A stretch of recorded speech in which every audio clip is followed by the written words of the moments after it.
Hello friends, what are you learning today that will help you better serve God? Well, it's a fall day. It's a little bit windy today. As you know, fall begins around September 21st and ends around December 21st. Let me just give you a view. You listening to the podcast won't be able to see this, but my YouTube visitors will. Isn't that a beautiful shot right there?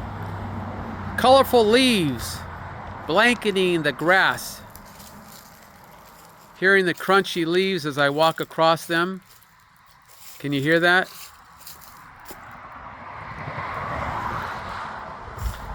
All right, well, I want today, this is a British poet, John Keats. You probably studied him in your English class, perhaps. I dedicate this to British actress Kate Winslet, who I met at the Governor's Ball way back around 1998. Got my picture with her. I was going to show it to you, but I can't find it. But I will grab it one of these days. This is right after she'd filmed the Titanic. She was in the green dress, and got my picture with her and Charlton Heston. Anyway, let me read this poem by John Keats, who we studied in my English class, taught by a man by the name of Frank Micklewright when I was going to college. Oh, okay, Frisky, you're just running around catching groundhogs? What are you doing? Okay, here we go. Ready? Season of mists and mellow fruitfulness, close bosom friend of the maturing sun, conspiring with him how to load and bless with fruit the vines that round the thatch eaves run, to bend with apples the moss cottage trees, and fill all fruit with ripeness to the core, to swell the gourd and plump the hazel shells with a sweet kernel, to set budding more and still more, later flowers for the bees, for summer has o'erbrimmed their until they think warm days will never cease, for summer has o'erbrimmed their clammy cells, who have not seen thee oft amid thy store, sometimes whoever seeks abroad may find. Or on a half-reaped furrow, sound asleep, drowsed with the fume of poppies, while thy hook spares the next swath in all its twined flowers. And sometimes, like a gleaner, thou dost keep steady thy laden head across a brook, or by a cedar press with patient look. Thou watchest that last oozings hours by hours. Where are the songs of spring? Aye, where are they? Think not of them, thou hast thy music too, while barred clouds bloom the soft dying day, and touch the stubble plains with rosy hue. Then in a wailful choir the small gnats mourn, among the river sallows borne aloft, or sinking as the light wind lives or dies, and full-grown lambs loud bleat from hilly bourne. Hedge crickets sing, and now with treble soft, the red breast whistles from a garden croft, and gathering swallows twitter in the skies.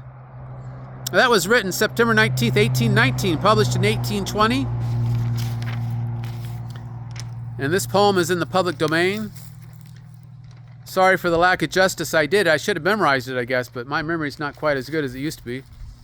Anyway,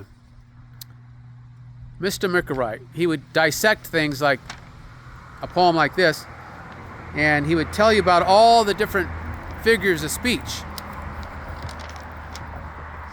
Now, most of the figures of speech that we have in English come from the Bible, actually. The metaphors, the similes, the allusions, the alliteration, such things like that.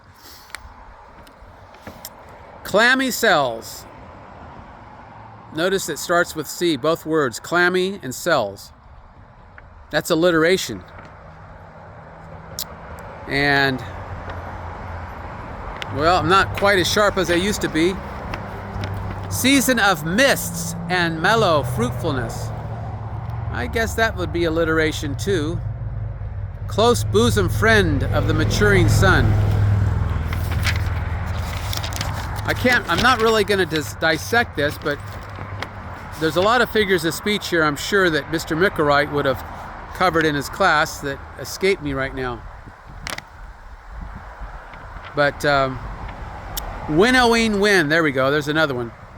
Alliteration is easy to spot because it's a repetition of the first letters of each word. Winnowing starts with a W, and wind starts with a W.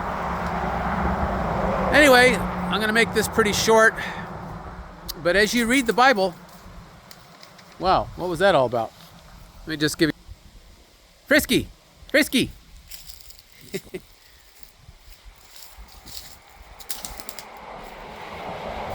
Wow, you gotta love cat.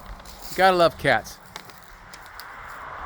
You know, I've grown to appreciate cats more since I own 3 of them now. 2 of them took off, never came back. But previously, way back in the 90s, I had a couple of dogs, Akitas.